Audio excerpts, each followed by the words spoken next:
그 이해운 기획예산처 장관 후보자에 대한 인사청문회 불발되고 오늘 마침 송부 기한인데요. 그 재송부를 요청하실 생각이신지 좀 궁금하고요. 또 여당에서도 좀 부적절한 인사가 아니냐는 비판이 좀 있는데 이렇게 청문회가 만약에 열고 기회가 주어지고 해명을 하고 난 다음에 반대 여론이 계속 많아지면 좀 지명철회도 검토하실 수 있는지 궁금합니다. 이 질문을 왜 안 하시나 했어요.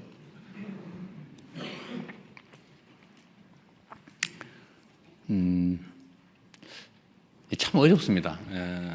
제가 지금 어려운 일이 두 가지인데 뭐 좀 이따 얘기하시겠지만 검찰 개혁에 관한 논란, 또 소위 탕평 인사에 관한 이해운 지명자에 관한 문제, 이거 정말 어려운 주제 중에 하나입니다. 직설적으로 얘기를 하면 이해훈 지명자에 대해서 어떻게 할지는 아직 결정은 못했어요. 근데 아쉬운 거는 본인의 이야기를 공개적으로 들어볼 기회를 갖고 그 청문 과정을 본 우리 국민들의 좀 판단을 제가 들어보고 좀 그렇게 판단하고 싶었는데, 결정하고 싶었는데 그 기회마저 봉쇄돼서 본인도 아쉽겠지만 저도 참 아쉽습니다. 문제가 있어 보이긴 해요. 그리고 우리 국민들께서도 문제 의식을 가지시는 부분도 있습니다.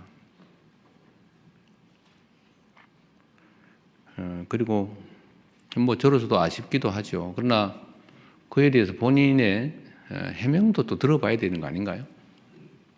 그게 공정하죠. 그리고 저는 이제 재판을 많이 참여하면서 평생 살아온 사람이라 우리 의뢰인 쪽 얘기를 제가 잘 정리를 해가지고 이제 판사를 설득하는 일을 평생을 해왔잖아요. 직업으로. 이 원고 측 유능한 대리인이 써놓은 걸 읽어보면요, 100% 그 사람 말이 맞아요. 그런데 피고 측이 써놓은, 유능한 변호사가 써놓은 주장을 잘 읽어보면 100% 맞아요. 그래서 두 사람 얘기를 다 들어보면 판단이 좀 서요. 양쌍방의 얘기를. 그래서 재판제도가 원래 공격 방어가 중요해요. 그래서 한쪽 얘기만 듣고 판단하는 거는 그리 바람직하지 않더라. 저는 하도 저 자신에 관한 이야기, 왜곡된 가짜를 많이 들어봐서 제가 그런 신념이 생겼어요. 사람의 말을 듣고 판단하지 않는다. 제가 아주 가까운 사람 얘기를 잘 안 믿어요. 근거가 뭔데? 이쪽 입장은 뭔데? 제가 꼭 물어보죠. 그래서 제가 레드팀 이런 거 좋아해요. 반대쪽 얘기를 꼭 들어보려고 그래요. 근데 한쪽 얘기들은 위험하거든요. 그거 잘 안 믿어져요. 그래서 좀 아쉽다. 지금 할 수 있으면 지금이라도 좀 해줬으면 좋겠는데 좀 어떨지 모르겠어요. 쉽지 않겠죠? 좀 시간을 두고 판단하겠습니다. 그런데 이거와 관련해서 좀 근본적인 얘기를 한번 하고 싶어요. 청와대의 검증에 문제가 있는 거 아니냐는 지적도 아마 하실 것 같아요. 뭐 문제가 있죠, 결론적으로. 부족하죠. 근데 그분이 뭐 진짜인지 아닌지 뭐 좀 가려봐야 되겠지만, 보좌관한테 갑질을 했는지 안 했는지 우리가 어떻게 합니까? 그 어디에 써놓은 게 있으면 모르겠는데, 어디 뭐 기사라도 났으면 모르겠는데. 그리고 유능하다는 한 분이라고 판단이 되고, 그리고 그쪽 진영에서 공천을 무려 5번을 받아가지고 3번씩이나 국회의원에 당선됐고, 뭐 아무런 문제가 제기되지 않았던 분이잖아요. 근데 자기들끼리만 알고 있는 그 정보를 가지고 마치 대부에서 나오는 배신자 처단하듯이, 그래 막 우리는 모르던 걸 막 공개를 해가면서 이렇게 공격을 하면 뭐 흠잡힐 일을 한 당사자의 잘못이기도 하겠지만 우리로서는 알기 어렵죠. 이게 정치인가 현실인가 하는 생각도 들긴 합니다. 그리고 또 반대쪽도 있어요. 아니 우리가 어떻게 만든 정권인데 그 중요한 자리를 왜 상대방한테 주는 거야? 섭섭해. 지지 처리할 거야. 이런 분도 계시죠. 그럼 이해가 되죠. 지금까지 그랬으니까. 그런데 대통령은 아마 노무현 대통령께서도 겪었던 참 큰 고민이고 어려움이었던 것 같아요. 제가 그렇게 하겠다는 건 아닌데, 대통령은 당선될 때까지는 한쪽 진영의 대표인 게 분명한데, 당선된 순간부터는 전체를 대표해야 된다. 이게 저희 확고한 생각이에요.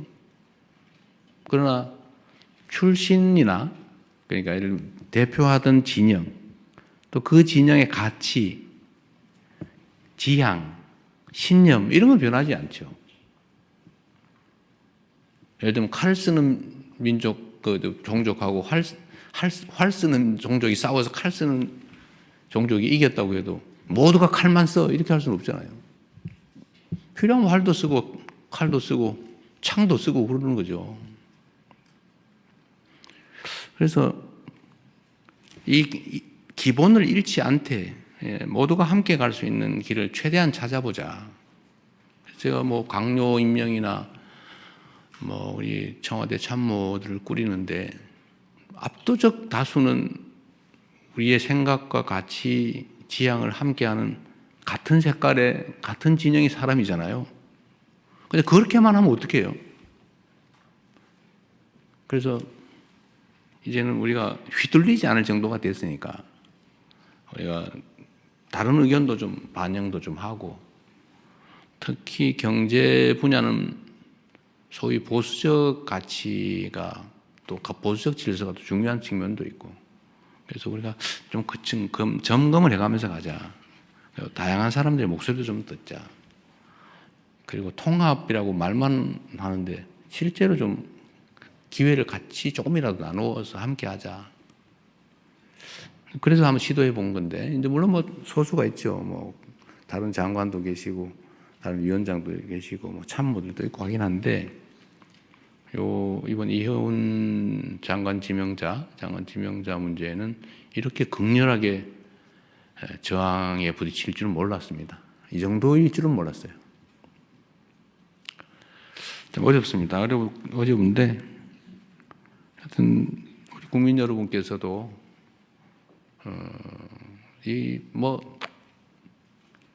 이해해 주시라는 말씀을 드리기는 어려운데, 이런 필요성이 있다는 점에 대해서 일부 용인은 해 주시길 바랍니다. 우리가 편을 갈라가지고 싸우긴 했지만, 이제 싸움은 일단 끝났고, 이제는 함께 모두를 대표하는 그런 통합된 나라로 가야 되고, 그게 대통령이 해야 될 가장 중요한 직무인데, 사실은 필요한 만큼 못하고 있다고 저는 생각합니다. 그러니까 필요 최소한을 나름 시도하고 있다. 참 어렵네요. 저는 이렇게 많이 문제될 줄 몰랐어요. 앞으로 우리가 인사를 하는데도 참고해야 될 것 같습니다. 말이 길어서 미안합니다. 대신에 질문할 기회는 충분히 드립니다.